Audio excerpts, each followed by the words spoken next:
Esse é o 12º de 14 estudos sobre o livro de Jó. Depois de ter dado uma olhada geral no livro de Jó, a gente vai ver ainda alguns outros temas que são interessantes serem abordados e que a gente passou direto. O tema que a gente vai estudar agora é um deles. A gente vai ver nesse estudo como algumas palavras elas são praticamente intradutíveis. É difícil, é praticamente impossível de traduzir, porque as palavras carregam uma série de conceitos. Então, antes de ir para o livro de Jó mesmo, a gente vai ver umas outras passagens para entender alguns conceitos e depois a gente volta para Jó, certo? Levítico capítulo 25, no verso 25 diz assim: Quando teu irmão empobrecer e vender alguma parte da sua possessão, então virá o seu resgatador, seu parente, e resgatará o que vendeu o seu irmão. Esse texto aqui está construindo uma ideia que está sendo representada pela palavra que aqui foi traduzida como resgatador, é a palavra Goel, no hebraico. A palavra Goel, ela não tem uma tradução exata direto para o português, né? A gente traduz aqui como resgatador, mas existem outras traduções possíveis, como a gente vai ver. Então, basicamente, o que está se dizendo, e é o que está sendo construído aqui em Levítico capítulo 25, é que quando alguém fica muito endividado e tem que vender todas as suas coisas, ele pode ter uma pessoa chamada Goel, o resgatador, é um parente dele, que vai comprar essas coisas para ele. Então o parente vai desempenhar o papel de Goel. Então Goel é uma espécie de um termo técnico jurídico do antigo Israel. É uma pessoa designada pela família, é um parente próximo que vai desempenhar a função de resgatador. No caso de uma pessoa endividada, ele compra as terras daquele que se endividou para essa pessoa não perder de vez as terras. Para quando essa pessoa conseguir dinheiro, ela poder comprar de volta a terra dela e não ficar sem terra. E um pouco mais para frente, lá no verso 47 de Levítico 25, diz assim: E se o estrangeiro ou peregrino que está contigo alcançar riqueza, e teu irmão que está com ele empobrecer, e vender-se ao estrangeiro ou peregrino que está contigo, ou alguém da família do estrangeiro, depois que se houver vendido, haverá resgate para ele. Um de seus irmãos o poderá resgatar. Ou seu tio, ou o filho do seu tio o poderá resgatar. Um de seus parentes da sua família o poderá resgatar, ou se alcançar riqueza, se resgatará a si mesmo. E acertará com aquele que o comprou, desde o ano que se vendeu a ele até o ano do jubileu, e o preço da sua venda será conforme o número dos anos, conforme os dias de um diarista estará com ele. Quer dizer, o texto aqui ele está adicionando elementos à função de Goel, de resgatador. Nesse caso aqui ele está considerando a hipótese de alguém ficar tão pobre, tão endividado, que ele vende a si mesmo como escravo, ele vende o seu trabalho, ele trabalha só para pagar a sua dívida. Nesse caso, o parente dele, que vai desempenhar a função de Goel, pode comprar ele como escravo, comprar o trabalho dele, para ele não servir a um estrangeiro. E comprando o trabalho dele, ele pode libertar o seu parente. E a explicação que se dá para essa função está lá no verso 55 de Levítico 25. Diz assim: Porque os filhos de Israel me são servos. Meus servos são eles, que tirei da terra do Egito. Eu sou o Senhor vosso Deus. Deus está dizendo aqui que Israel não é para ser servo de outros. Israel é servo dele. Se é para servir a alguém, é para servir a ele, a Deus. Por isso, você tem o resgatador, para livrar as pessoas da escravidão, para livrar as pessoas da servidão causada por dívida. E também, a gente viu um pouco antes também, para livrar a pessoa de ficar sem bens, sem terra, sem a terra, a sua propriedade, né? Mais para frente, em Números capítulo 35, a partir do verso 9, diz assim: Fala aos filhos de Israel e dize-lhes: Quando passardes o Jordão, a terra de Canaã, fazei com que vos estejam à mão cidades que vos sirvam de cidades de refúgio, para que ali se acolha o homicida que ferir alguma alma por engano. E essas cidades vos serão por refúgio do vingador de sangue, para que o homicida não morra até que seja apresentado à congregação para julgamento. Serão por refúgio essas 6 cidades para os filhos de Israel e para o estrangeiro e para o que se hospedar no meio deles, para que ali se acolha aquele que matar alguém por engano. O verso 16 diz assim: Porém, se o ferir com instrumento de ferro e morrer, homicida é, certamente o homicida morrerá. Ou se lhe ferir com uma pedrada que se possa morrer e morrer, homicida é, certamente o homicida morrerá. O vingador de sangue matará o homicida, encontrando-o, matá-lo-á. E no verso 22, porém, se o empurrar subitamente sem inimizade, ou contra ele lançar algum instrumento sem intenção, ou sobre ele deixar cair alguma pedra sem o ver, de que se possa morrer e ele morrer, sem que fosse seu inimigo nem procurasse o seu mal, então a congregação julgará entre aquele que feriu e o vingador de sangue, segundo estas leis.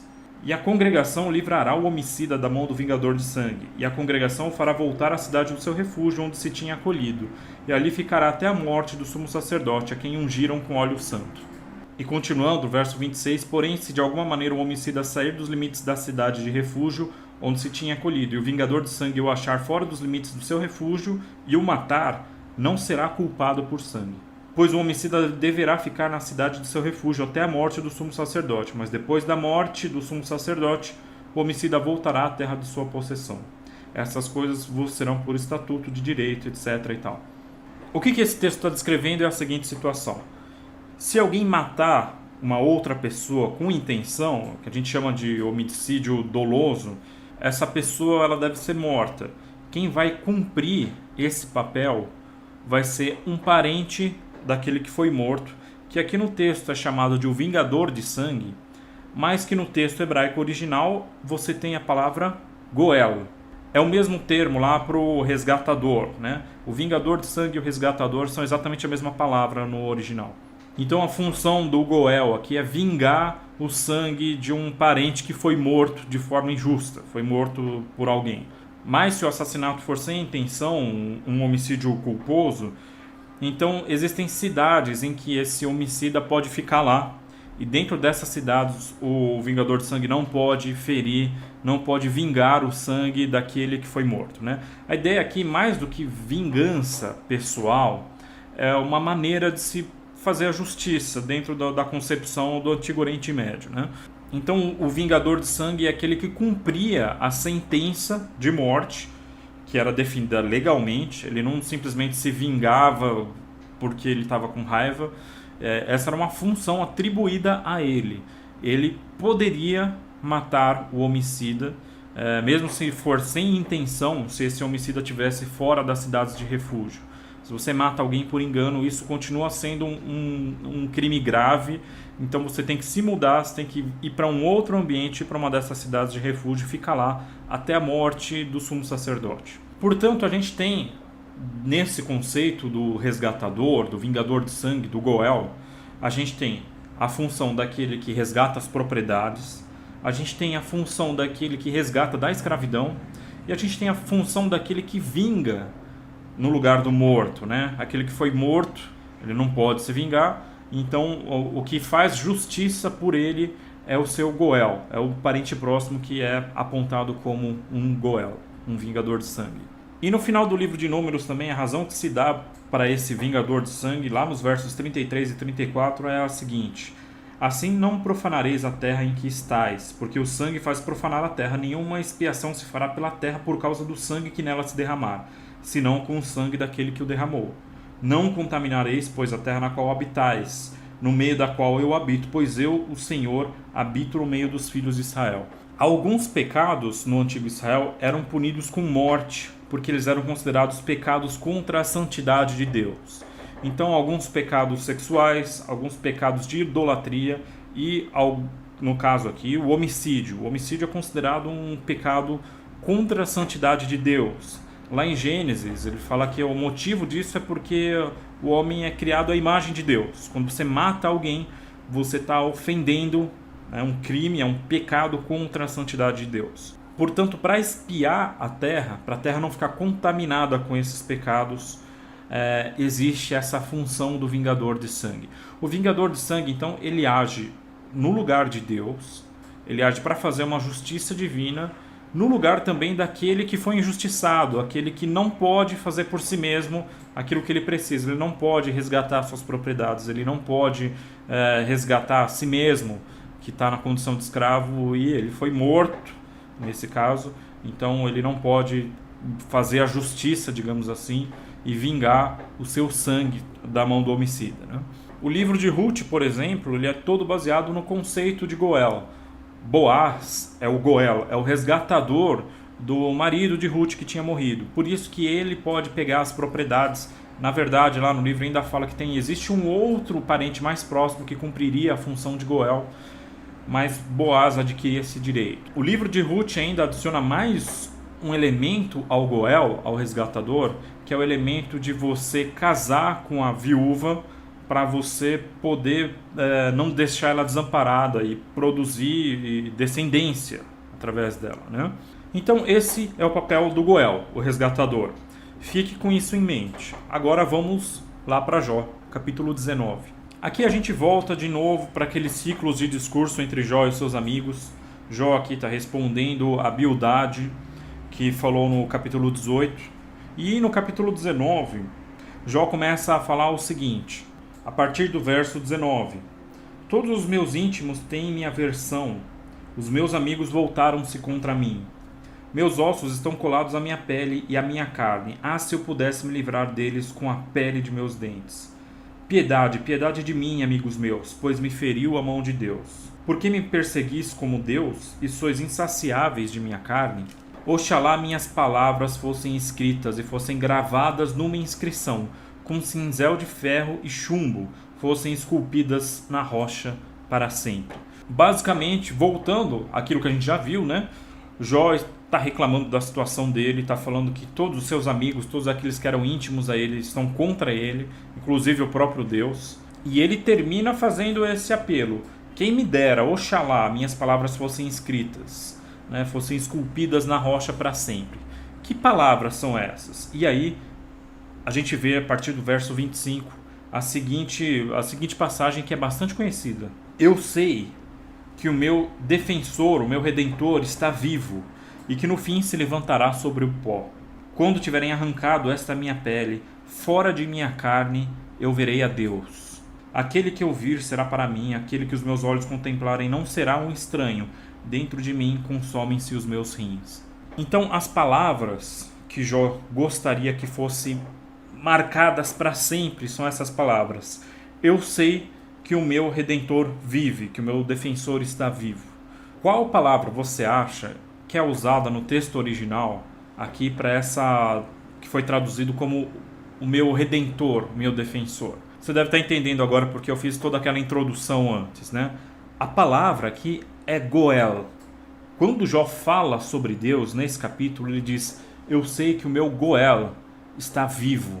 E ele vai, por fim, se levantar sobre a terra, se levantar sobre o pó.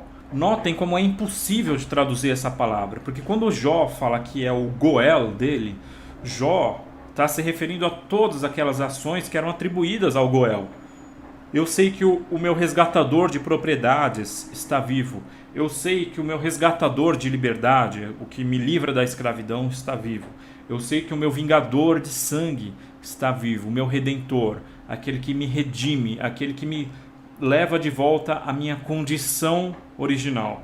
Ele está vivo, ele não está morto. E por fim, e aqui ele usa uma expressão, aharon, quer dizer, e depois, e no final, ele vai se levantar sobre a terra. E ele ainda diz no verso 26, quando tiverem arrancado essa minha pele, fora de minha carne, eu verei a Deus. Jó sabe que Deus não está ignorando ele completamente. A gente vê que os discursos de Jó têm altos e baixos, né? Tem vezes que Jó praticamente se entrega ao seu desespero, e tem momentos em que Jó demonstra que a fé dele não está morta, está viva ainda. E esse daqui é talvez um dos momentos mais altos do livro de Jó e talvez de toda a Bíblia. É um dos textos mais bonitos que tem. Porque se você prestar atenção, vendo o que Jó está dizendo, ele está dizendo: eu sei que o meu resgatador, o meu Goel, está vivo e que no final ele vai se levantar sobre a terra. Existem várias leituras possíveis desse verso.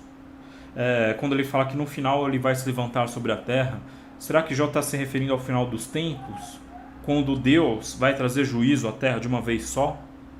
Ou será que Jó estaria aqui se referindo à ideia de que o Goel dele, o resgatador dele, vai se levantar, e a palavra se levantar aqui é o verbo kum, se levantar, que é usado muitas vezes, inclusive na ideia de ressurreição de mortos, e a palavra que aqui terra é a palavra pó, é a mesma palavra do pó da terra, do que o homem é feito e para onde ele retorna. Será que ele está se referindo ao Redentor dele se levantando do pó da terra como se estivesse ressuscitando. E depois, mais para frente, ele fala que fora da carne dele, depois que ele já estiver fora dessa pele, ele vai ver a Deus com os próprios olhos dele.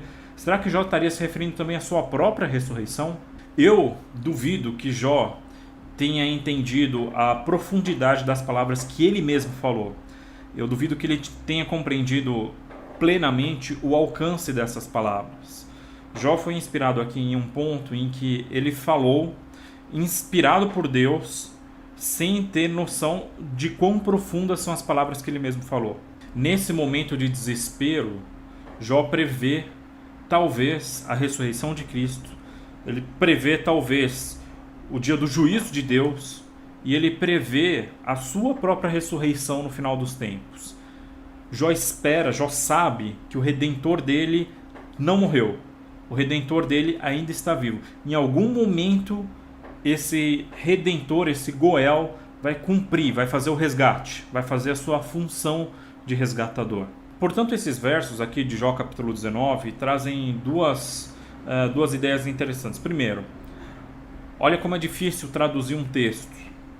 Você não consegue usar uma palavra em português que tenha todos esses significados no hebraico.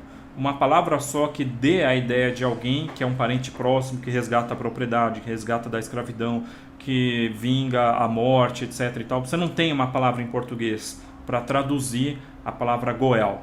Se você coloca só redentor, ou resgatador, ou defensor, essa palavra ela não tem todo o significado, ela não traz toda a ideia que a palavra original traz. Por isso que é importante às vezes a gente trazer aqui o significado de algumas palavras no original, porque em português a ideia sempre fica um pouco mais restrita. No original, os termos às vezes são muito mais abrangentes do que as palavras que a gente usa conseguem traduzir. E o segundo ponto é o seguinte: quando Jó estava no fundo do poço, quando ele estava no momento mais desesperado da vida dele, é quando ele tem a maior revelação, uma das maiores revelações do Antigo Testamento. É quando Jó tinha perdido todas as esperanças, que ele é inspirado a falar uma das maiores esperanças da humanidade, a vinda do resgatador, a vinda daquele que vai restaurar todas as coisas. Talvez nos nossos momentos de desespero é que a gente tenha a oportunidade, é que a gente esteja aberto a receber também as maiores revelações, as maiores inspirações de Deus.